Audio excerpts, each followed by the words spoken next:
রান্নাটা করার জন্য প্রথমে আমি এখানে গ্যাসটা অন করে একটা কড়া বসিয়ে দিয়েছি। এইবারে আমি কড়ার মধ্যে দিয়ে দেব এখানে মুগ কড়াই। এখানে কিন্তু বেশ অনেকটা পরিমাণে, প্রায় 1 বাটি পরিমাণে মুগ কড়াই রেখেছি। সেই মুগ কড়াইটা আমি এখানে দিয়ে দিলাম। দিয়ে মুগ কড়াইটা কিন্তু প্রথমে খুব ভালোভাবে ভেজে নেব। মুগ কড়াই কিন্তু প্রথমে খুব ভালোভাবে ভেজে নিতে হবে। গ্যাসটা লোতে দিয়ে এইভাবে কিন্তু একটু সময় মুগ কড়াইটা আমি ভেজে নেব। আর আমি প্রতিদিনের মতো আপনাদের একটা কথাই বলবো যে প্লিজ আমার ভিডিওটা আপনারা টেনে টেনে দেখবেন না, পুরো ভিডিওটা দেখুন। আশা করি আপনাদের ভালো লাগবে। দেখুন এইভাবে কিন্তু মুগ কড়াইটা গ্যাসটা লোতে দিয়ে সুন্দর করে প্রথমে ভেজে নিতে হবে।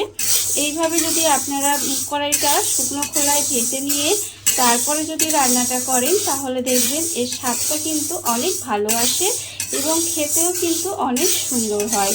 দেখুন এইভাবেই আমি প্রথমে মুগ কড়াইটা ভেজে নেব। মুগ কড়াইটা আমার এখানে সুন্দর করে ভাজা হয়ে গেছে।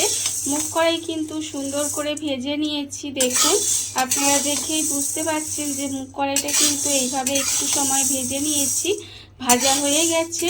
এইবারে এটাকে আলাদা করে আমি তুলে নেব। তুলে নিয়ে কিন্তু খুব ভালোভাবে জল পাল্টে পাল্টে ধুয়ে নিতে হবে। যেহেতু বাইরে থেকে কড়াইটা নিয়ে আসা হয়েছে সেই জন্য কিন্তু এর মধ্যে অনেক রকম ধুলো ময়লা থাকতে পারে, তাই কড়াইটাকে আমি অন্য একটা জায়গায় তুলে নেব। তুলে কিন্তু খুব ভালোভাবে ধুয়ে নেব। কড়াইটা আমি এখানে আলাদা করে তুলে নিয়েছি আর কিন্তু জল পাল্টে পাল্টে খুব ভালোভাবে ধুয়ে নিয়েছি, আপনারা দেখতেই পাচ্ছেন। আর অন্যদিকে দেখুন আবারও কিন্তু কড়াটা বসিয়ে দিয়েছি। এইবার কড়ার মধ্যে দিয়ে দেব সর্ষের তেল। এখানে কিন্তু আমি রান্নাটা সর্ষের তেলেই করব। দেখুন এখানে কিন্তু খুব বেশি তেল দেওয়ার দরকার নেই, অল্প সামান্য একটু তেল দিয়ে দিলাম। এবারে তেলটাকে প্রথমে একটু গরম হতে দেব। তেলটা আমার এখানে খুব ভালোভাবে গরম হয়ে গেছে। তেল কিন্তু আমি এখানে ভালোভাবে গরম করে নিয়েছি। এইবারে এই তেলের মধ্যে প্রথমে কিন্তু একটা শুকনো লঙ্কা আপনারা ফোড়ন দিতে পারেন। আমি এখানে শুকনো লঙ্কাটা দিলাম না, আমি এমনি কাঁচা লঙ্কা দিয়ে আজকে রান্নাটা করব। দেখুন আমি এখানে দিয়ে দিচ্ছি তেলের মধ্যে প্রথমে আলু। এখানে কিন্তু খুব বেশি আলু আমি দেব না, একটা মাঝারি সাইজের আলুকে এইভাবে ছোট ছোট করে একটু ডুমো করে কেটে নিয়েছি। সেই আলুটা কিন্তু আমি এর মধ্যে দিয়ে দিলাম। আলুটা দিয়ে আলুটা কিন্তু প্রথমে ভেজে নিতে হবে। আর এই রান্নাটা আপনারা যে কোনো উপোসের দিন বানাতে পারেন, বানিয়ে খেতে পারেন, খেতে কিন্তু অসম্ভব সুন্দর হয়। দেখুন প্রথমে কিন্তু আলুটা আমি এইভাবে ভেজে নেব। আর আমার চ্যানেলে নতুন বন্ধু পুরনো বন্ধু সকলকে আমার তরফ থেকে জানাই অনেক অনেক ভালোবাসা। নতুন বন্ধুরা বলছি তারা যখনই চ্যানেলটা সাবস্ক্রাইব করবেন পাশে থাকা বেল বাটনটা কিন্তু অবশ্যই প্রেস করে দেবেন।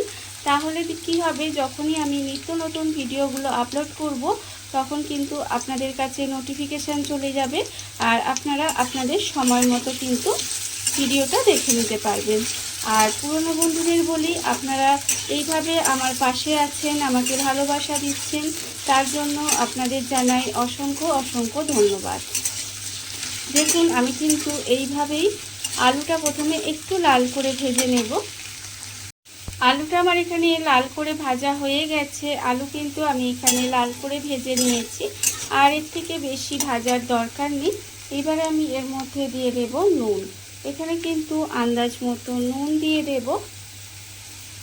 দেখুন আমি কিন্তু এখানে আন্দাজ মতো নুন দিয়ে দিলাম আর দেব এখানে হলুদের গুঁড়ো। এখানে কিন্তু আমি হাফ চামচ মতো হলুদের গুঁড়ো দিয়ে দিলাম।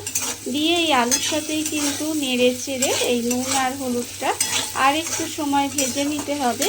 দেখুন আমি কিন্তু এখানে আর একটু সময় এইভাবে ভেজে নেব।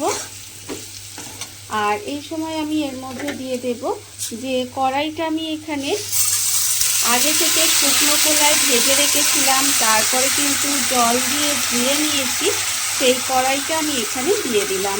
কড়াইটা কিন্তু এর মধ্যে দিয়ে কড়াইটাকেও এর সঙ্গে একটু সময় রান্না করে নেব এইভাবে। দেখুন এইভাবে কিন্তু একটু সময় কড়াইটা দিয়েও রান্না করে নিতে হবে। আর যারা এতক্ষণ পর্যন্ত দেখছেন অথচ একটা লাইক দিতে ভুলে যাচ্ছেন তাদেরকে বলছি অবশ্যই একটা লাইক দিয়ে দেবেন। দেখুন এইভাবে কিন্তু কড়াইটাকেও আলুর সঙ্গে মিশিয়ে 1 মিনিট মতো একটু রান্না করে নিতে হবে।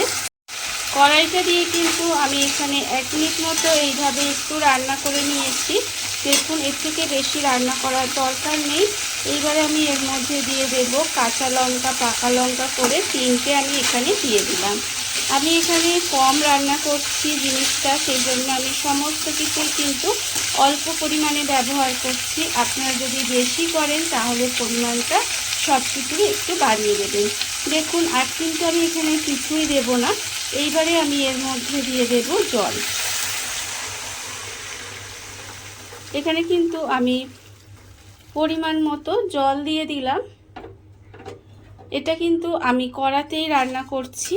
আপনারা চাইলে প্রেসার কুকারে সেদ্ধ করে নিতে পারেন, তবে আমার মনে হয় কড়াই করলে বেশি খেতে ভালো লাগে, তাই আমি এটা কড়াতেই বানাবো। দেখুন আমি কিন্তু পরিমাণ মতো জল দিয়ে দিলাম।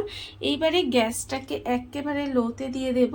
লোতে দিয়ে এইভাবে ঢাকা দিয়ে একটু সময় রান্না হতে দেব, যতক্ষণ না পর্যন্ত আলু আর কড়াই খুব ভালোভাবে সেদ্ধ হয়ে যায়।